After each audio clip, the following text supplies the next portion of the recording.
Vedanta ESL के रैयत permanent कर्मचारियों ने ईएसएल वेदांता के सभी गेट पर किया अनिश्चितकालीन चक्का जाम। नमस्कार, आप देख रहे हैं द झारखंड समाचार। चलिए आगे बढ़ते हैं खबरों की ओर। और सभी लोगों से निवेदन है कि चैनल को ज़्यादा से ज़्यादा लाइक, शेयर, कमेंट, सब्सक्राइब एवं फॉलो जरूर करें। बोकारो जिले के सियालजोरी में स्थित वेदांता ईएसएल के रैयत परमानेंट कर्मचारी ने आज सुबह से अपने मांग को लेकर ईएसएल वेदांता के आरएचएम गेट समेत अन्य सभी गेट पर चक्का जाम कर दिया है।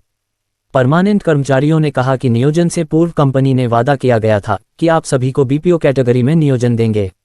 हम लोग से 1 साल ट्रेनिंग कराने के बाद हम लोग को 8 महीना पहले बिना किसी सूचना के जबरन ईएसएल वेदांता के द्वारा टेम्पररी कॉन्ट्रैक्टर में नौकरी करने पर बाध्य कर दिया।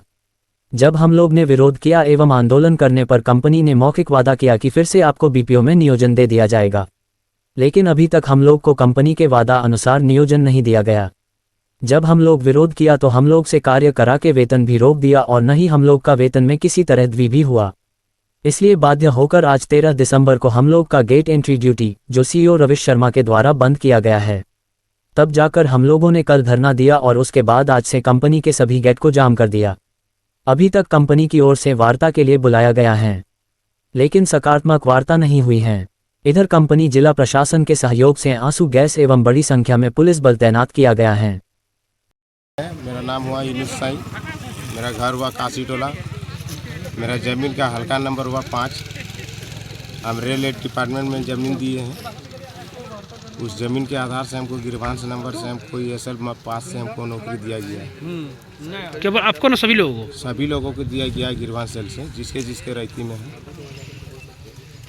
तो रैती में जब हमारे जॉब की लेटर गए घर, तो हम जॉब करने लगे तो 1 साल मतलब जॉब करवाया। जो हमको पंचिंग आईडी दिया था माँ विंध्यावासिनी, ये माँ विंध्यावासिनी एक देखिए इधर, ये टेनर है 3 साल के लिए, और एक कंपनी का ये परमानेंट कार्ड है। ये कंपनी का परमानेंट कार्ड है। ये हमारा सभी सुविधा इसमें। इसको एक्चुअली एक साल पंचिंग करवा के अपने मर्जी से बंद करके और जबरन कॉन्ट्रैक्टर में डाल के पेमेंट हम लोग को 6 महीना से दिया हुआ, 8 महीना से। उसके बाद 6 महीना से हम लोग का पंचिंग जो है फेस पंचिंग वर्क ऑर्डर वाला, वो ऑलरेडी अपने मन से बंद कर दिया गया। उसके बाद 8 महीने के बाद जब वो अपने मन से बंद करने के बाद, जो अपने जबरन करने के बाद जो मन में आया, तो फिर बोला कि तुम लोग का गेट उट सब बंद हो जाएगा और अटेंडेंस पंचिंग करो। तो ऑलरेडी हम लोग का पंचिंग बंद है 6 महीना से, तो पंचिंग करेंगे क्या? और हमारा रही पुराना पास, उसको भी एक्चुअली 1 साल पहले बंद करके रखा है। ये बात है। भाग्य वाली बात है कि हम लोग जमीन दिए, नौकरी मिला है, लेकिन हमारे यहाँ चंदनकर क्षेत्र में जो ना क्या चाह रहे हैं, चाह रहे हैं कि हम जमीन दिए, जो हमें नौकरी दिया तो वो हमें वापस दे दें। बाकी हमको कंपनी से कोई लेना देने कोई दुश्मनी नहीं है। नहीं मानती है तो कंपनी ऐसे ही हमारे नाम पे 2-3 को केस ठोका हुआ है, और केस ठोक देगा तो पुलिस पार्षद उनका सुनेगा। हम कोई केस मुकदमा करेंगे तो पुलिस पार्षद सुनता ही नहीं। मतलब पीछे हटने वाला नहीं है इस बार। हम जमीन दिए तो पीछे जमीन के हमको तो जब दिए हैं तो हमको लेना ही पड़ेगा ना, चाहे जो कुछ भी हो जाए। इससे पहले हम 40,000 रुपये सैलरी कमा रहे थे गुजरात में, उसको छोड़ के हम आए हैं 10,000 में अभी गिड़गिड़ा रहे हैं। तो जब तक सकारात्मक वार्ता नहीं होगी तब तक आप लोग मतलब जमे रहिएगा। जमीन देकर आए हैं तो उसमें जमीन के हक लेके रहेंगे। दे रहे हैं इलेक्ट्रो स्टील के विरुद्ध में।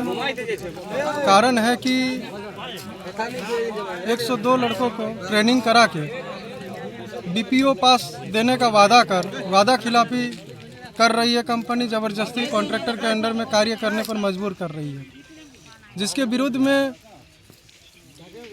हम लोग 1 दिवसीय धारणा के साथ हम लोग अल्टीमेटम दिए थे कंपनी को। जिला प्रशासन से आग्रह किए थे कि त्रिक्षेत्रीय वार्ता कर इस समस्या का समाधान करें, लेकिन जिला प्रशासन ने त्रिक्षेत्रीय वार्ता कर इसका समाधान नहीं कराया, जबकि मजिस्ट्रेट भी डिप्यूट कराया गया था, जहां तक हमको सुनने में मिला है।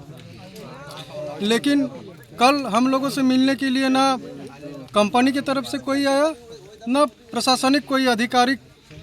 हम लोगों की पुष्टि हुई कि हम लोग वार्ता करेंगे कल पूरा दिन।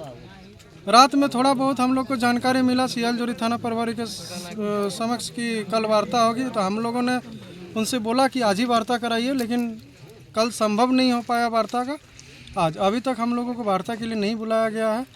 अब अगर वार्ता होती है तो अगर हमारी जो मांगे हैं 102 लड़कों को बीपीओ में फिर से ज्वाइनिंग कराने का अगर कंपनी मानती है तो ठीक है, नहीं तो अनिश्चित काल के लिए हम लोग